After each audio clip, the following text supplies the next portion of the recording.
ሰላም ጤና ይስጥልን የተወደዳችሁ የመሃል ሚዲያ አድማጭ ተመልካቾቻችን እንደምን ውላችኋል። ለዛሬ ለተረቡዕ ወደ እናንተ እንዲደርሱ ያዘጋጀናቸውን የቀን መረጃዎቻችንን ይዘንላችሁ ቀርበናል። በቅድሚያም አበይት ርዕሰ ጉዳዮችን እናስቀድማለን። ሀገራዊ የምክክር ጉባኤ በሃይማኖት አባቶች ጸሎት እንዲሁም ቡራኬ ተጀምሯል። የምክክር ጉባኤው ለመላው አፍሪካ ምሳሌ መሆን የሚችል መሆኑን የኢፌዴሪ ጠቅላይ ሚኒስትር ዶክተር አብይ አህመድ ገለጹ። ህወሓት ዳግም ያቋቋመው የትግራይ ክልላዊ መንግስት ሀገራዊ የምክክር መድረኩን ውድቅ በማድረግ በሂደቱ ላይ እንደማይሳተፍ አስታወቀ። ዝርዝር ዘገባን ይዘናል። ሀገራዊ የምክክር ጉባኤን ከተመለከቱ ዜናዎቻችን ወጣ ስንል በራያ አላማጣ ወረዳ ጥሙጋ ቀበሌ በህወሓት እንዲሁም በፋኖ ኃይሎች መካከል ከባድ ውጊያ መደረጉ ተሰምቷል። የዚህን ዜና ዝርዝር አብራችሁን ከቆያችሁ ይደርሳችኋል። ቀደም ብለን ያሻገርናችሁ ለዛሬ ለተረቡዕ ቀን ወደ እናንተ እንዲደርሱ ካዘጋጀናቸው መረጃዎቻችን መካከል አበይት ርዕሰ ጉዳዮቻችን ናቸው። ዜናውን ላይክ እና ሼር፣ ሚዲያችንን ሰብስክራይብ በማድረግ እስከ ዜናው ፍጻሜ ድረስ አብራችሁን በመቆየት ዜናውን ተጀምሩ ዘንድ የአክብሮት ግብዣችን ነው። ከመሸጋገሪያ በኋላ እንመለሳለን። ከፍተኛ የንግድ እንቅስቃሴ በሚገኝበት መርካቶ ተክለ ሃይማኖት በሚገኘው ሳይታችን ላይ G+4 ዘመናዊ የንግድ ሱቅ እየገነባን እንገኛለን። ከ990 ሺህ ብር ቅድመ ክፍያ ጀምሮ አሊያም በ2.8 ሚሊዮን ብር ሙሉ ክፍያ ከ11 ካሬ ሜትር ጀምሮ በፉል ፊኒሽድ እና በኔት ኤሪያ ብቻ እየሸጥን እንገኛለን። የ11፣ 22 እና 32 ካሬ አማራጮች ከግራውንድ ፍሎር ጀምሮ ማግኘት ይችላሉ። በተጨማሪም ምቹ በሆነ አከፋፈል ከ15% የሚደርስ የዋጋ ቅናሽም አዘጋጅተናል። ያሉን ሱቆች ውስን ስለሆኑ ከስር በመናስቀምጠው ስልክ ብቻ በመደወል የግሎ ያድርጉ። ውጪ ለሚኖሩ ዲያስፖራዎችም የተመቻቸ አከፋፈልና አማራጮች አቅርበናል። ሜሪት ፕሮፐርቲ ተመልሰናል። በቀዳሚነት ወደ ያዝነው መረጃችን አለፍ።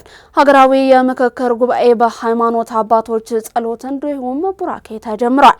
ላለፉት 4 ዓመታት ሀገራዊ የምክክር ኮሚሽኑ ሲያካሂደው የቆየው ምክክር በመጨረሻ ምዕራፉ የሚከናወነው ጉባኤ በዛሬው ዕለት ተጀምሯል።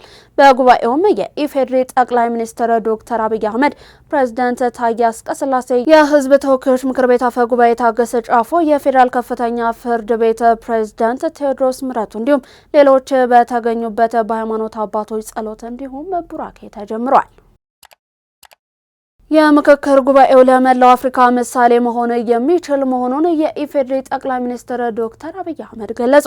የምክክር ጉባኤው ለመላው አፍሪካ ምሳሌ መሆን የሚችል መሆኑን ጠቅላይ ሚኒስትር ዶክተር አብይ አህመድ የገለጹ ሲሆን በኢትዮጵያ ሀገራዊ ምክክር ጉባኤ ማስጀመሪያ መርሃ ግብር ላይ ባደረጉት የመክፈቻ ንግግርም ሀገራዊ ምክክሩ ልባም ለሆኑ ሰዎች ሀገርን የመገንባትና ታሪክን የመጻፍ እድልን የሚፈጥር ነው ብለዋል። ኢትዮጵያ ውስጥ ያለፉት ዘርፈ ብዙ መከራዎችን ወደ እድል መቀየር እንደሚገባ ያነሱት ጠቅላይ ሚኒስትሩ ሀገሪቱ በተገኘው እድል ታሪኳን መቀየር እንደምትችልም ገልጸዋል። አክለውም እድልን የማይጠቀሙ ዜጎች ታሪክን አበላሽተው ስለሚያልፉ የምክክሩን እድል በአግባቡ መጠቀም እንደሚገባ ገልጸዋል። እድልን የምንጠቀም ህዝቦችና ዜጎች እንሆን ያሉት ጠቅላይ ሚኒስትሩ መከራና ችግር ሁሉ በውስጡ መፍትሄን የያዘ መሆኑንም አንስተዋል። ቀጣዩ ትውልድ የሚገባውን የኑሮ ዘይቤ እንዲያገኝ ሲባል የምክክሩን አጋጣሚ በአግባቡ መጠቀም እንደሚገባም ነው ያሳሰቡት። እድሎች የሚበራከቱት ለሚጠቀምባቸው ነው በማለትም እድል ሲገኝ በቅጦና በኃላፊነት ስሜት መጠቀም እንደሚያስፈልግም ነው የገለጹት። የሀሳብ ልዩነት በራሱ ችግር አይደለም አሉ የሀገራዊ ምክክር ኮሚሽን ዋና ኮሚሽነር ፕሮፌሰር መስፍን አርአያ። የዚህ ዜና ዝርዝር እንደሚከተለው ተዘጋጅቷል። የሀገራዊ ምክክር ኮሚሽን ዋና ኮሚሽነር የሆኑት ፕሮፌሰር መስፍን አርአያ የሀሳብ ልዩነት በራሱ ችግር እንዳልሆነ ገልጸው ይሁን እንጂ የሀሳብ ልዩነቶችን ለመፍታት የምንሄድበት መንገድ ግን የግጭት የማግለልና የኩርፊያ መሆን የለበትም ሲሉ ተናግረዋል። ዋና ኮሚሽነሩ ዛሬ በጀመረው ታሪካዊ ሀገራዊ የምክክር ጉባኤ ላይ የመክፈቻ ንግግርን እያደረጉ ሲሆን በንግግራቸውም ኮሚሽኑ ከተመሰረተበት ጊዜ ጀምሮ እስካሁን ያከናወናቸውን ስራዎች እንዳሰዋል። ተመካካሪዎችም በቅንነት በባለቤትነት ከመጡበት አካባቢ በዘለለ የኢትዮጵያ ቀጣይ ዕጣ ፈንታን በማስቀደም በሐቀኝነት እንዲመካከሩ ጥሪያቸውን አስተላልፈዋል። ኮሚሽኑ ባለፉት ዓመታት 4 ዋና ተግባራትን ማከናወኑን የዘረዘሩት ዋና ኮሚሽነሩ እነሱም የአሰራር ስርዓቶችን መዘርጋት፣ ግልጽነትና ተጠያቂነት ያላቸውን አሰራሮችን መዘርጋት፣ ተሳታፊዎችን የመለየት የአጀንዳ ማሰባሰብ እንዲሁም አጀንዳ ቀረጻ እንዲሁም ደግሞ የግንዛቤ ማስጨበጫ ስራዎችን በትኩረት መሰራታቸውን አመላክተዋል። ዛሬ የጀመረው ምክክር በእነዚህ መሰረታዊ ጉዳዮች ላይ የቆመ መሆኑን የገለጹት ዋና ኮሚሽነሩ የምክክሩ ውጤቶች የሀገራችንን ቀጣይ ዕጣ ፈንታ የሚወስኑ ለዘመናት እያጋጩን ላሉ ችግሮች መፍትሄ በማስቀመጥ ግጭቶችን ዘላቂነት የሚያስቆሙ ናቸው ብለዋል።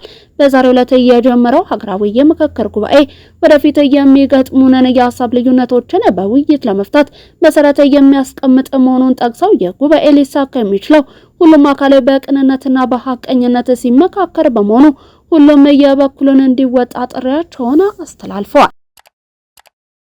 ህወሓት ዳግም ያቋቋመው የትግራይ ክልላዊ መንግስት ሀገራዊ የምክክር መድረኩን ውድቅ በማድረግ በሂደቱ ላይ እንደማይሳተፍ አስታወቀ።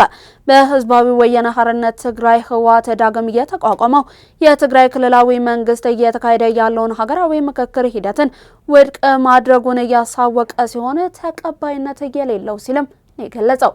ተቀባይነት የሌለው ሲል በገለጸው የውይይት መድረክ ላይ የክልሉ መንግስትም ሆነ የትግራይን ህዝብ አልተወከሉም ብሏል።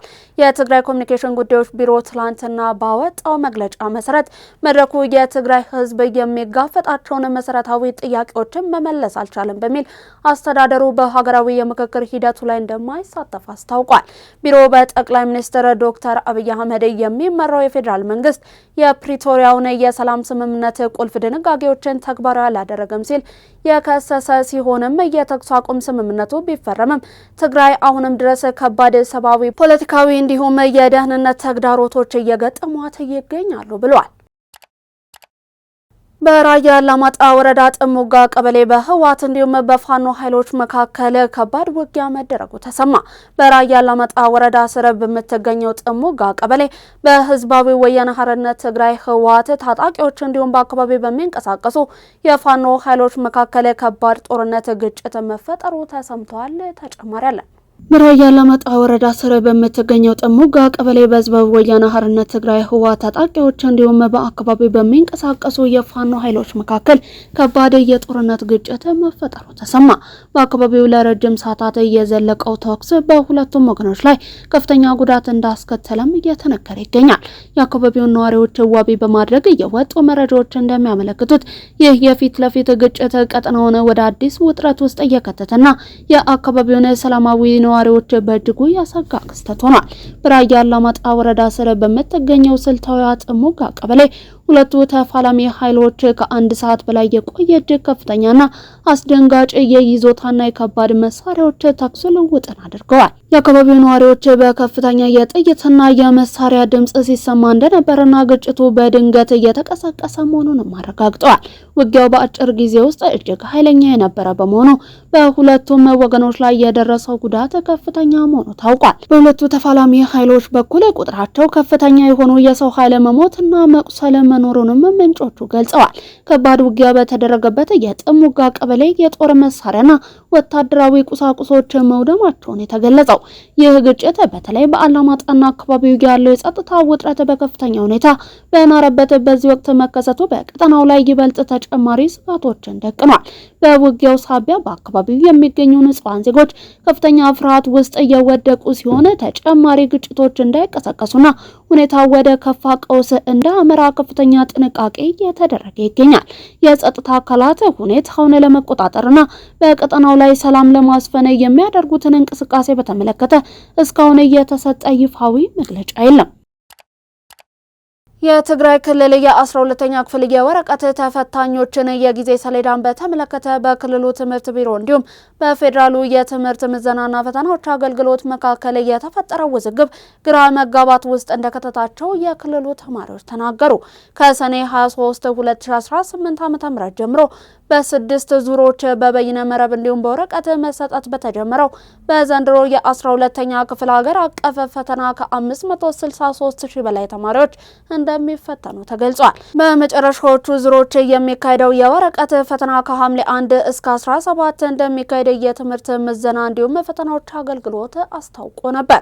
ይሁን እንጂ በትግራይ ክልል የሚካሄደው የወረቀት ምዘና ቀኑ ተራዝሞ ከሐምሌ 22 ጀምሮ ለ3 ቀናት እንዲካሄድ መወሰኑን የትምህርት ምዘናና ፈተናዎች አገልግሎት ዋና ዳይሬክተር ዶክተር እሸቱ ከበደ ለቢቢሲ ተናግረዋል። በህዝባዊ ወያነ ሓርነት ትግራይ ህወሓት በሚመራው የክልሉ አስተዳደር ስር የሚገኘው የትምህርት ቢሮ የጊዜ ሰሌዳ ለውጡን አልተቀበለውም።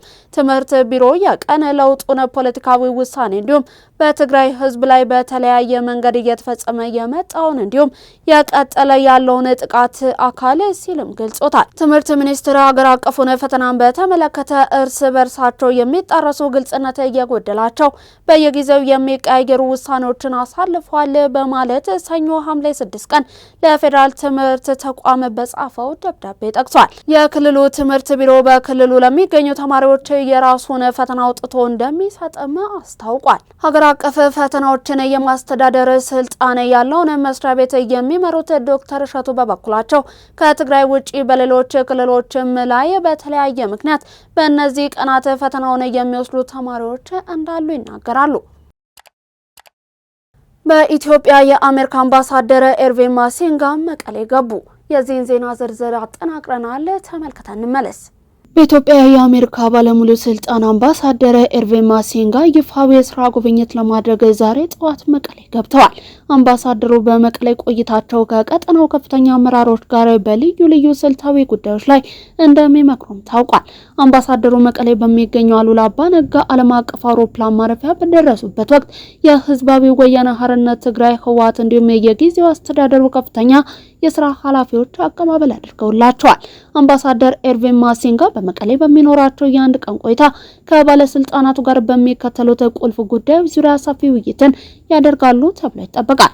የፕሪቶሪያውን የሰላም ስምምነት ተፈጻሚነትን ተከትሎ በቀጠናው ስላለው ወቅታዊ የሰላምና የጸጥታ ሁኔታ በትግራይ ክልል ለሚገኙ ተፈናቃዮችና እርዳታ ለሚያስፈልጋቸው ወገኖች የሚቀርበውን የሰብአዊ እርዳታ ተደራሽነትና አቅርቦትን ማጠናከር በሚቻልበት ሁኔታ በጦርነቱ የወደሙ መሰረተ ልማቶችን መልሶ ለመገንባትና ማህበራዊ አገልግሎቶችን ወደ ነበሩበት ለመመለስ የሚደረጉ ጥረቶችን መደገፍ በሚቻልባቸው መንገዶች ይህ የአምባሳደሩ ከፍተኛ ጉብኝት የተከናወነው ቀደም ሲል አሜሪካ በህወሓት አመራሮችና ቤተሰቦቻቸው ላይ የቪዛ እገዳ ጥላ በነበሩበትና በሁለቱ ወገኖች መካከል የነበረው ዲፕሎማሲያዊ ግንኙነት ውጥረት በነገሰበት ታሪካዊ ምዕራፍ ማግስት መሆኑ ጉብኝቱን ልዩ ትኩረት እንዲያገኝ አድርጎታል። ይህ የፊት ለፊት የውይይት መድረክ በዋሽንግተንና በመቀሌ መካከል ያለውን ግንኙነት ይበልጥ ለማለስለስና አሜሪካ በክልሉ ዘላቂ ሰላምና ልማት እንዲመጣ ያላትን ቁርጠኝነት ለማሳየት ያለመ እንደሆነ የፖለቲካ ተንታኞች እየገለጹ ይገኛሉ።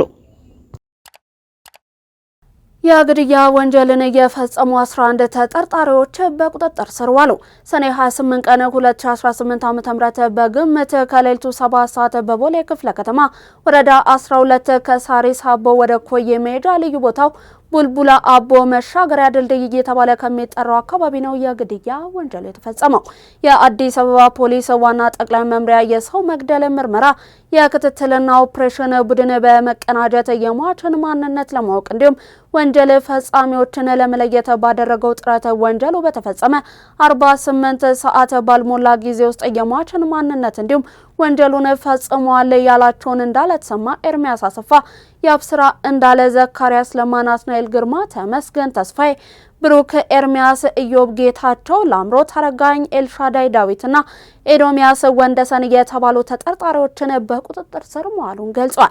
ፖሊስ በተያዙት ተጠርጣሪዎች ላይ ባደረገው ምርመራ መሰረትም ሟች ዘይኑ ፈድሉ በመንገድ እየተጓዘ ባለበት ወቅት አንገቱን በመያዝና ደረቱን በጩቤ በመውጋት ሕይወቱ እንዲያልፍ በማድረግ ይዞት የነበረውን ሳምሰንግ ስልክን ወስደዋል።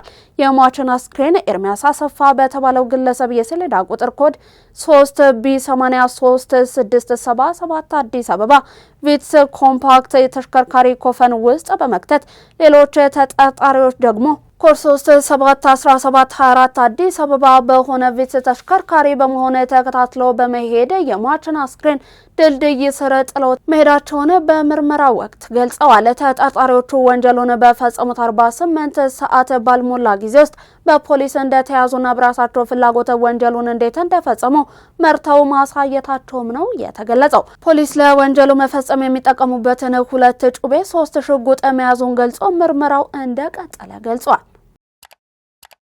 የተወደዳችሁ የመሃል ሚዲያ አድማጭ ተመልካቾቻችን እኛ ያደረስናችሁ እናንተ እየተመለከታችሁ የምትገኙት ለዛሬ ለተረቡ ቀን ከመሃል ስቱዲዮ መሃል ዜና ነው እየተመለከታችሁ የምትገኙት። አሁን ደግሞ ከባህር ማዶ ወደ ያዝናቸው መረጃዎቻችን እናልፋለን። ከፍተኛ የንግድ እንቅስቃሴ በሚገኝበት መርካቶ ተክለ ሃይማኖት በሚገኘው ሳይታችን ላይ G+4 ዘመናዊ የንግድ ሱቅ እየገነባን እንገኛለን። ከ990 ሺህ ብር ቅድመ ክፍያ ጀምሮ አሊያም በ2.8 ሚሊዮን ብር ሙሉ ክፍያ ከ11 ካሬ ሜትር ጀምሮ በፉል ፊኒሽድ እና በኔት ኤሪያ ብቻ እየሸጥን እንገኛለን። የ11፣ 22 እና 32 ካሬ አማራጮች ከግራውንድ ፍሎር ጀምሮ ማግኘት ይችላሉ። በተጨማሪም ምቹ በሆነ አከፋፈል ከ15% የሚደርስ የዋጋ ቅናሽም አዘጋጅተናል። ያሉን ሱቆች ውስን ስለሆኑ ከስር በምናስቀምጠው ስልክ ብቻ በመደወል የግሎ ያድርጉ። ውጪ ለሚኖሩ ዲያስፖራዎችም የተመቻቸ አከፋፈልና አማራጮች አቅርበናል። ሜሪት ፕሮፐር ኢራን ወደ ውይይት ካልተመለሰች የኃይል ማመንጫዎቿን እንዲሁም ድልድዮቿ ላይ በቀጣይ ሳምንት ጥቃት እንደሚሰነዘር የአሜሪካው ፕሬዝዳንት ዶናልድ ትራምፕ አስጠነቀቁ። ፕሬዝዳንቱ ይህንን ያሉት ከፎክስ ኒውስ ጋር ባደረጉት ቃለ ምልልስ ሲሆን በሆርሙዝ ወሽመጥ የሚያልፉ መርከቦች 20% ክፍያ እንዲፈጸሙ ያቀረቡትን ሀሳብም ሰርዘዋል። ትራምፕ በኢራን ወደቦች ላይ የጣሉት እገዳ ግን ባለበት እንደሚቀጥል ነው የተናገሩት። በቀጣይ ሳምንት ነገሮች እየከፉ ይሆኑባቸዋል። ወደ ድርድር ጠረጴዛው የማይመለሱ ከሆነ የኃይል ማመንጫዎቻቸውን እናፈርሳለን፣ ድልድዮቻቸውንም እናፈርሳለን ያሉት የተባበሩት መንግስታት የሰብአዊ መብቶች ከፍተኛ ባለስልጣን ቮልከር ቱርክ የትራምፕን ዛቻ ኮንነዋል። ትራምፕ በኢራን የሲቪሎች መሰረተ ልማት ላይ ጥቃት ለማድረስ መዛታቸው በዓለም አቀፍ ሕግ የተከለከለ መሆኑን ገልጸዋል። ሆን ብሎ የንጹሃን ዜጎች ላይ እንዲሁም መሰረተ ልማት ላይ ጥቃት መፈጸም የጦር ወንጀል ነው በማለትም አክለዋል። ለኢራን በመሰለል የተከሰሰ አንድ የእስራኤል ጦር ሰራዊት አባል በወታደራዊ ፍርድ ቤት የ5 ዓመታት እስር እንደተፈረደበት የእስራኤል መከላከያ ኃይል አስታወቀ። ወታደሩ የገንዘብ ጥቅምን ለማግኘት ሲል በጦርነት ወቅት ከኢራን የተተኮሰ ሚሳኤል ሊከሽፍ የሚያሳይ ቪዲዮን ጨምሮ ለኢራን የስለላ ወኪል መረጃዎችን በማስተላለፍ ነው የተከሰሰው። የእስራኤል የመከላከያ ኃይል እንዳስታወቀው ከሆነ ወታደሩ ምስጢራዊ የደህንነት መረጃ ቪዲዮዎችን እንዲሁም ፎቶግራፎች በመላክ ገንዘብ እንዲያገኝ የሚገልጹ በርካታ የቴሌግራም መልእክቶች ልውውጦችን አድርጓል። በዚህም ወታደሩ ባለፈው ዓመት ሰኔ ወር ላይ እስራኤል ከኢራን ጋር ባደረገችው የ12 ቀናት ጦርነት ወቅት 2 ቪዲዮዎች እንደላከ እንዲሁም ለእነርሱ ክፍያ እንደተቀበለ የእስራኤል ጦር ተናግሯል። በጦርነቱ ወቅት በኢራን ጥቃት በተጎዱ ቦታዎች በሚደረግ የቪዲዮ ቀረጻ ላይ ከባድ ገደቦች ተጥለው የነበረ ቢሆንም ወታደሩ በከተማ አካባቢዎች የተቀረጹ በርካታ ቪዲዮዎችን ለኢራናውያን ወኪል አጋርተዋል ሲል ነው የከሰሰው። ለዛሬ ለተረቡ ወደ እናንተ እንዲደርሱ ከመሃል ሚዲያ መሃል ስቱዲዮ የተዘጋጁት የቀን መረጃዎቻችን እስካሁን እያደመጣችኋቸውን ይመስሉ ነበር። ዜናውን እስከ ፍጻሜው ድረስ ምርጫችሁ አድርጋችሁ ስትመለከቱን ስለነበር እጅግ እናመሰግናለን። ዜናውን ላይክና ሼር፣ ሚዲያችንን ሰብስክራይብ በማድረግ ቤተሰብነታችሁን አጋርነታችሁን ታጠነክሩ ዘንድ የአክብሮት ግብዣችን ነው። እንዲሁም ከዩቲዩብ ባሻገር በቲክቶክ፣ በፌስቡክ እንዲሁም ቴሌግራም ገጾቻችን ተጨማሪ መሃል ሚዲያ ይዘቶችን መመልከት የምትችሉ መሆኑን ከወዲሁ እንገልጻለን። በእኔ ቦታ በቃው። ጤና ይስጥልን።